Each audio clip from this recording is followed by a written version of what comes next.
जनमानस निवासाय श्री रामचंद्र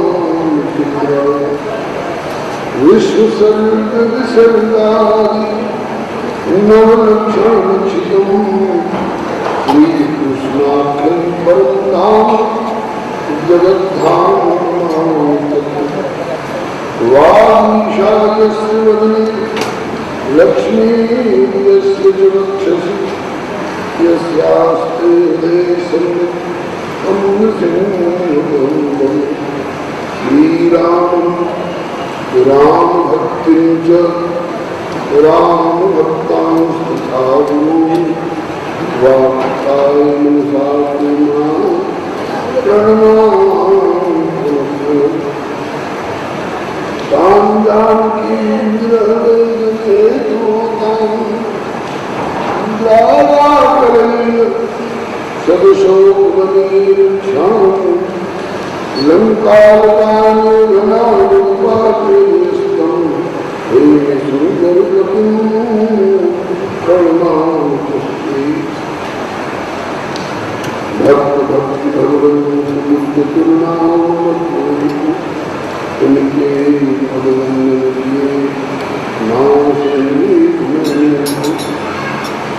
मंगलयादि विचार वस्तु में आनंदो हरिजन को विश्वाते हरिजन सब संतन निर्णय कियो मत सुध पुराण इतिहास हरिवे को सुधरते हरिदास भक्तन को दशनाय भवसागर के तल को नाम पाए बार बार वंदन करो श्री नाभाए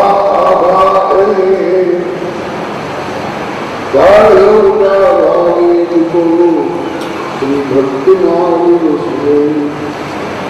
श्री हरिजू बोले विराजिए तथा इतिहास तुम श्रोताया भक्तमाल के तुम बदल तुम पीछे और श्रोताए रस खान तुमके सकल मनोरथ पूर्व श्री भगवान श्री गिरिजापति गिरिजा में से शारद श्रुति व्यास वाल्मीकि द्वादश भागवताचार्य चतुर्संप्रदायाचार्य श्री शंकर आचार्य को तुलसी कबीर सूरनाथ मीरा श्री नानक चैतन्य को अनुगत रहा मनोरथ क्रम चलते हरिकर हरि हरेश जय जय गुरुदेव विश्वामित्र के प्रति राम तारक पुराता श्री चरित्र विहार जय जय गुरुदेव वर्तमान के स्वरूप शांति सर्वभाव सदा सबल सुखांति जय जय गुरुदेव वासवंशी जगन्नाथ उत्कटयागर संत सेवा गुरुधारी की जय जय गुरुदेव भरारी रामलीला की आचार्य व्यास गर्भ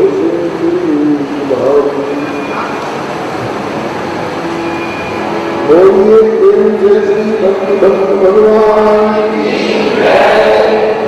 श्री गुरुदेव भगवान की श्री आचार्य की श्री भगवान संकीर्तन की राम रसिया श्री हनुमंत लाल की सकलकर श्री उमा महेश्वर भगवान की सकलकर श्री वैकुंठनाथ भगवान की सकलकर श्री भक्तमाल की श्री नारायण स्वामी महाराज की स्वामी श्री हरदास जी महाराज की, श्री प्रयागराज जी महाराज की, श्री स्वामी मनोहरदास जी महाराज की, अपने अपने श्री गुरु की, श्री सर्वसुंदरेश्वर भगवान की,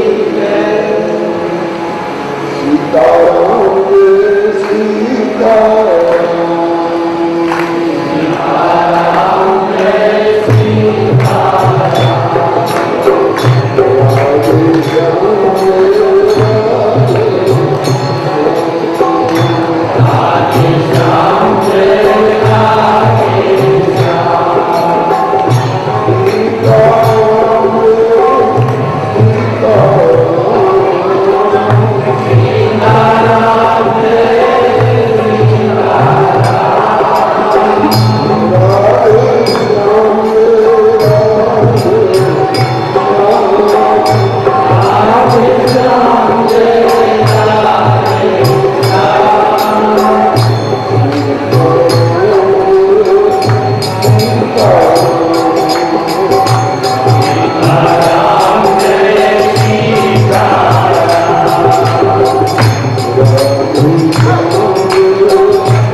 बरसाती वातावरण हो गया।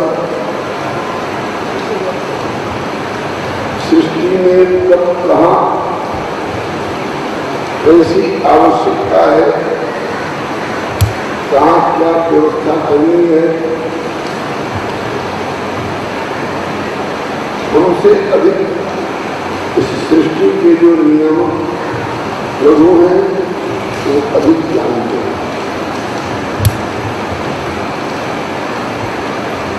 और उनके द्वारा जो कुछ होता है बड़ा सोच विचार करके होता है, बड़ा मंगलमय होता है। भगवान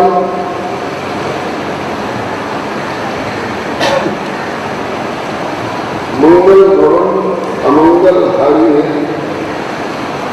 और जिनका चरित्र हम लोग गा रहे हैं, सुन रहे हैं, उनको ही मंगल मूर्ति मारुति नंदन सकल अमंगल मूल निरंजन कहा गया है। हम लोग अपनी कथा के दायरे तक सीमित रह करके अगर सोचे तो सोच सकते हैं कि आदमी क्या हो, कथा में एक विक्षेप जैसा आ गया, लेकिन ठाकुर जी को सारी सृष्टि की चिंता रहती है।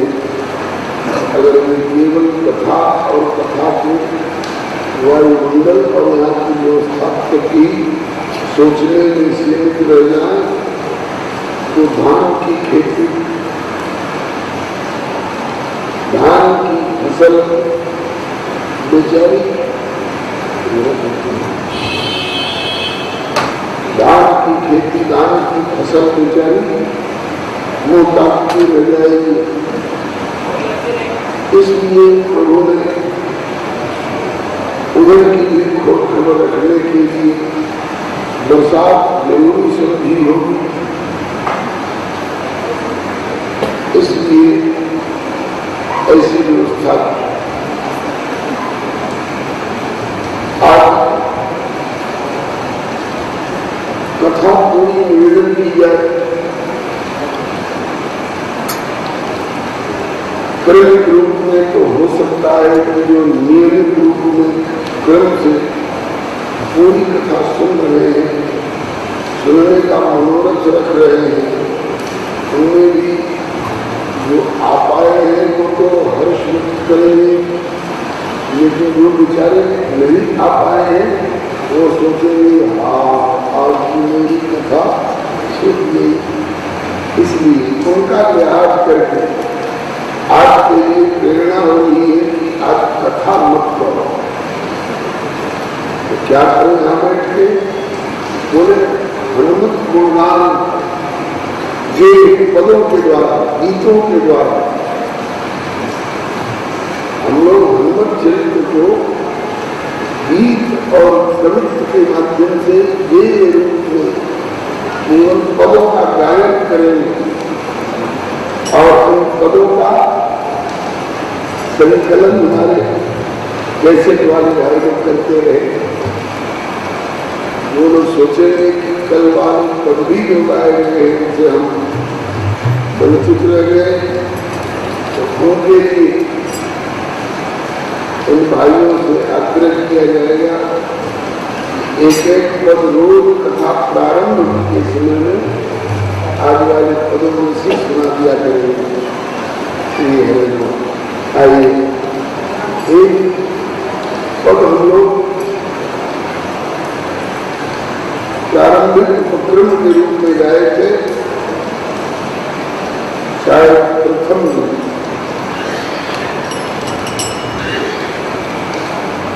मैया अंजलि के लाल हनुमान। इसमें श्री हनुमान जी के प्रारंभ से और कलयुग तक के चरित्रों का स्मरण किया गया था। उसी तरह का एक पद आज हम लोग प्रारंभ करने जा रहे हैं। उसको सभी लोग मिलकर के गाएंगे और गाएंगे ही गाएंगे, व्याख्या नहीं होगी। व्याख्या आपको अधिकतर मालूम है और व्याख्या होगी नहीं तो कल से ये पद क्रम में पकड़ा जाएगा और एक एक कड़ी की व्याख्या करेंगे।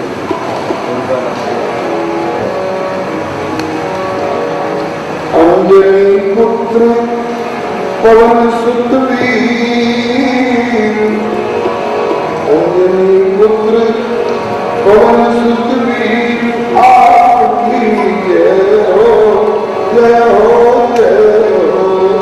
अंजनी पुत्र पवन सुत वीर आपकी जय हो, जय हो, जय हो।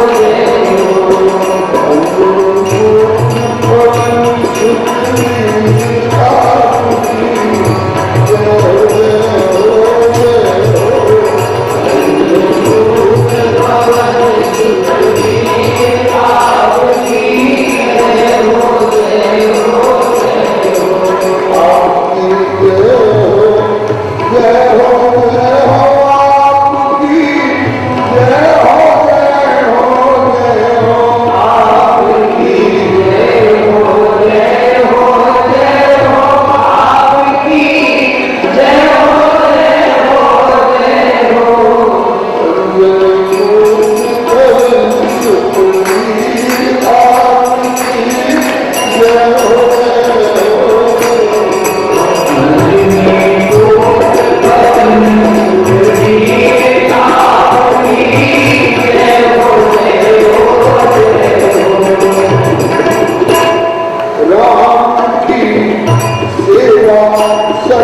विचार प्रगट है सेवक कपितन भार।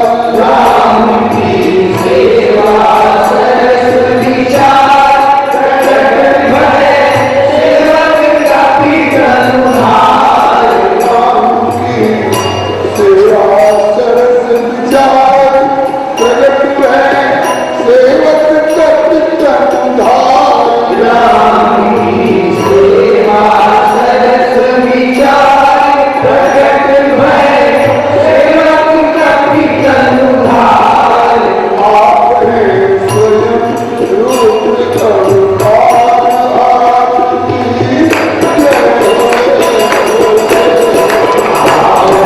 स्वयं रूप अवतार आपकी जय आपने स्वयं रूप अवतार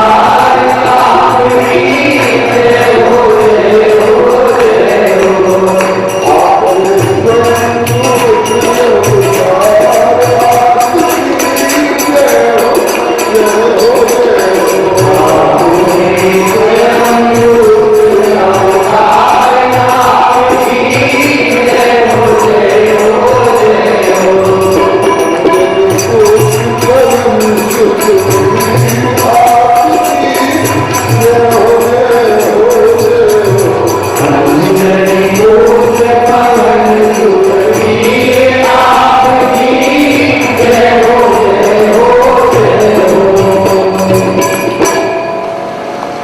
राम की सेवा सरस विचार। ये ईश्वर है, परमेश्वर है, जगत पितर वंदे पार्वती परमेश्वर। परमेश्वर होते हुए इनको अपनी ईश्वरता उतनी सरस नहीं प्रतीत हुई होगी, इसलिए राम की सेवा सरस विचार प्रगट है सेवक कपितन भार। प्रगट होने वाले हैं कौन? बोले आप हैं स्वयं रुद्र अवतार, रुद्र शंकर भगवान। तो रुद्र 11 बताए गए, रुद्र के 11 स्वरूप हैं। तो उन 11 स्वरूपों में से 10 स्वरूप तो रावण की खिलाफत नहीं कर सकते, रावण की खिलाफत नहीं कर सकते थे 10 रुद्र, क्योंकि 10 रुद्रों को तपस्या और आराधना करते समय रावण ने अपने 10 मस्तक चढ़ा दिए थे। एक एक रुद्र को एक एक मस्तक चढ़ा दिए, तो वे 10 को संतुष्ट हुए और सोचा कि जब बेचारा हमारे लिए अपना मस्तक तक चढ़ा चुका है और हम उसकी खिलाफत में जाएंगे तो हमारी बदनामी होगी, इसलिए हम 10 रुद्र तो जाएंगे नहीं उसकी खिलाफत में, और उसकी खिलाफत जरूरी है क्योंकि वो सबको सता रहा है, सबको रुला रहा है, सब और उसका संहार होना, उसका उद्धार होना भी जरूरी है। जगत रोते हुए जगत का आंसू पोंछने के लिए उसको मारना भी जरूरी है। तो ये काम कैसे होगा? तो कहते हैं कि 10 स्वरूपों से तो नहीं जाएंगे, लेकिन 11वां स्वरूप को रुद्र बताया 11, तो 11वां स्वरूप के लिए इसने मस्तक नहीं अर्पण किया। अब एक जगह एक पंक्ति में बिठा करके 10 व्यक्तियों को दिमाग को तृप्त करे और 11वां की उस बातें भी, तो 11वां स्वाभाविक कहेगा कि पंक्ति भेद करके इसने उनको अपमान, तो इसने मुझे अपमान किया है तो मुझे इसकी खिलाफत करने में कोई दोष नहीं है। इसलिए 11वां रूप श्री हनुमान जी के रूप में आकर के अवतरित किया। ये आप लोग सुन चुके हैं कल तक की कथा में। ये 10वां और 11वां रूप का भेद आज बताया जा रहा है, लेकिन रुद्र ही शंकर भगवान ही आकर के उस स्वरूप में अवतरित हुए हैं। ये बात श्री गोस्वामी जी ने अपने काव्य में चर्चा की है। कहते हैं ये शरीर श्री गरुड़ जी ने श्री काकभूषण जी से एक विशिष्ट प्रश्न किया है कि सबसे दुर्लभ और सबसे महत्वपूर्ण कौन शरीर है? तो एक बार तो ये कहा गया कि नर तन सम नहीं कौन, नर शरीर जैसे मनुष्य की देह बड़ी महत्व की है, दुर्लभ है और अच्छी। लेकिन मनुष्य की देह पाकर के भी अगर कोई ब्राह्मण हो जाए तो वो महत्वपूर्ण शरीर नहीं माना जाए। अगर कोई दुर्गकारी और अजानी हो जाए तो वो शरीर महत्व का नहीं माना जाएगा। तो सबसे महत्व का शरीर कौन माना जाएगा? सबसे पवित्र और सबसे सुंदर कल्याणकारी शरीर कौन माना जाएगा? बोले कि सोई पावन सोई सुंदर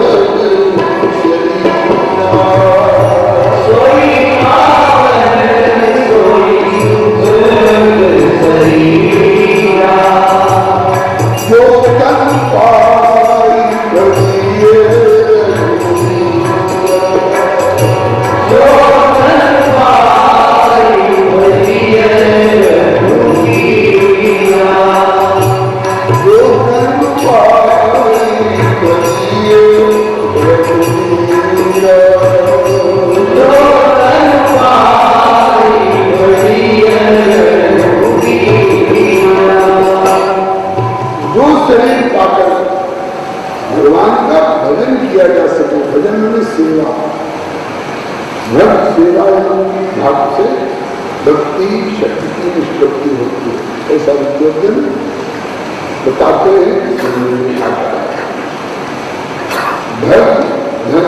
हैं। भजदास्तु में तिल प्रत्यय जुट जाता है तो भक्ति कराने हो जाता है। इसका अर्थ सेवा ही होता है। सेवा 3-4 तरह से होती है, तन से, मन से, धन से और वचन से। तो सब प्रकार से भगवान का भजन जिससे हो सके, सेवन जिससे हो सके। और तन में कई विभाग, आंख, कान, नाक, मुंह, रसना, वाणी, हाथ, पांव, इसके विभिन्न अंग अवयव हैं। और सबकी सेवाएं अलग अलग बटी हुई। आंख देखने की सेवा कर सकते हैं, कान सुनने की सेवा कर सकते हैं, मुंह से कुछ बोलने की अथवा कुछ खाने पीने वाली सेवा हो सकती है। रसना के द्वारा स्वाद लिया करता है। पैरों के द्वारा चलने की सेवा होती है। हाथ के द्वारा उठाने, भरने, लेने, देने की सेवा हुआ करती है। तो एक तन की सेवा करने से हमारे हर अंगों की अलग अलग सेवाओं की तरफ भी संकेत हो जाता है। आंख से हम प्रभु को देखें, यही आंख की सेवा है, प्रभु का दर्शन करें। कान से हम प्रभु की वार्ता सुने, उनकी भगवत गीता सुने, उनकी मुरली सुने, उनके द्वारा दिए गए अन्य उपदेशों को सुने, उनकी मधुर मधुर वाणी को सुने। यही कान की सेवा है। ब्रह्म वचनामृत शून्य अधाम।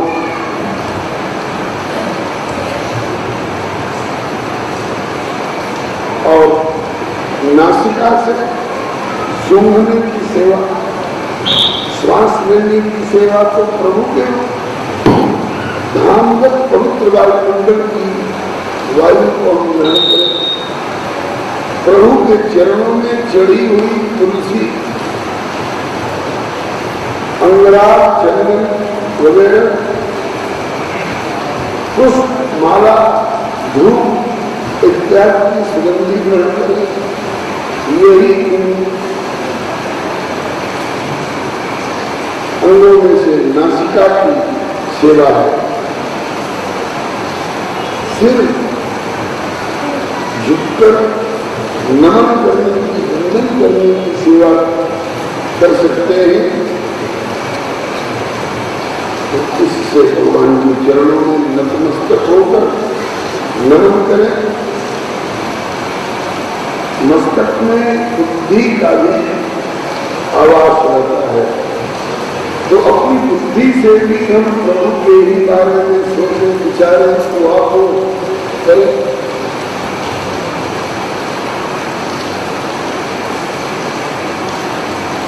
और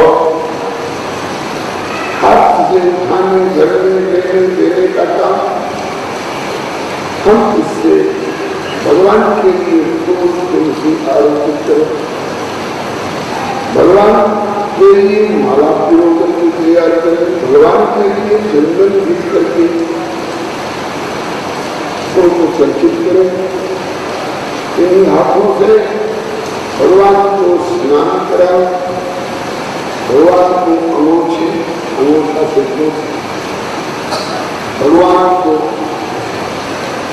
वस्त्र धारण कराएं। भगवान को आभूषण धारण कराएं। ये सब हाथों की सेवा है। भगवान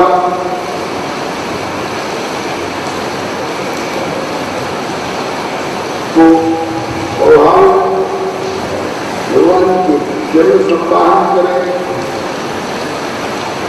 भगवान के मंदिर में कुहाड़ी लगाओ, चौका लगाओ। भगवान के पार्षद बनना करें।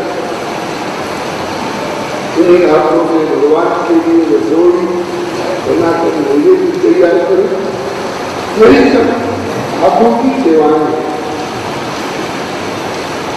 चरण पैर केवल चलने की ही सेवा कर सकते हैं। तो पैरों से चलें, कहाँ चलें? भगवान के धाम की ओर चलें, भगवान के मंदिर की ओर चलें। भगवान के मंदिर में बने हुए परिक्रमा पथ चल चल करके उनकी परिक्रमा करें। यही चरणों की सेवा है।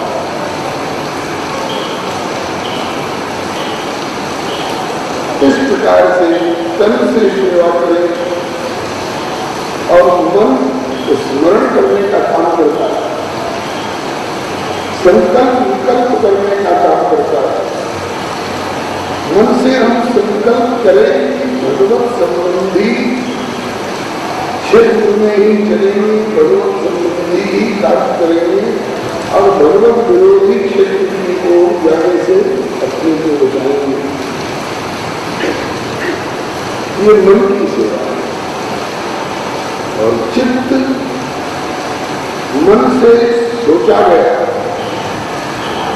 बुद्धि से निर्णय किया गया, जो दृढ़ संकल्प है उसको अपने ऊपर अंकित कर ले।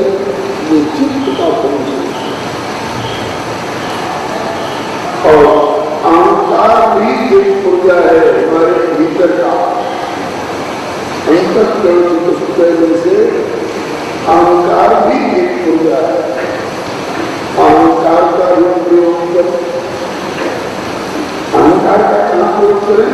वैसे अहंकार बढ़िया चीज नहीं है, लेकिन अगर बढ़िया दिशा में प्रयोग किया जाए तो घटिया चीज नहीं है।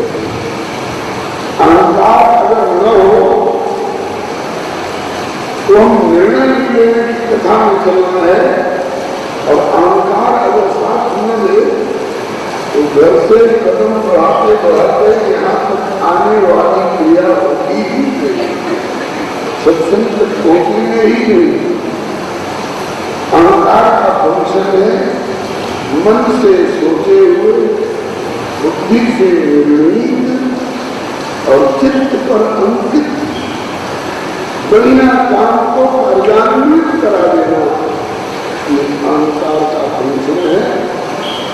तो अहंकार के द्वारा चल करके मंदिर तक ज्ञान अथवा जो भी भगवती कार्य संकल्प में आवे, निर्णय में आवे, उसको कार्यान्वित करें। लेकिन अहंकार का प्रयोग कहां तक होना चाहिए? जैसे आप सवारी का प्रयोग घर से दरवाजे तक, घर से चल करके ठाकुर जी के दरवाजे तक सवारी का प्रयोग करते हैं, तो सवारी कथा मंडप में तो नहीं आती है, उसको सवारी नहीं